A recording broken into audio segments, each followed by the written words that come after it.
Hello everyone, today I'll show you how to ungroup text box in Google Sheet. Open your Google Sheet. Now I'll ungroup this text box to text box. Click on this three dot option and here you will find this edit option. Now again click on this text box and select. Now select this action option and scroll down. Here you will find this ungroup option. Also you can click right button, select and click right button. Here you will find this ungroup option. Also you can press Ctrl Alt plus Shift plus Z from your keyboard and ungroup your text box. Click here and again select it and see this text box is now ungroup and separate.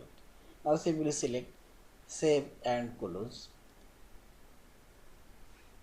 Yeah, this is. Thank you for watching. Please subscribe, like, share and comments.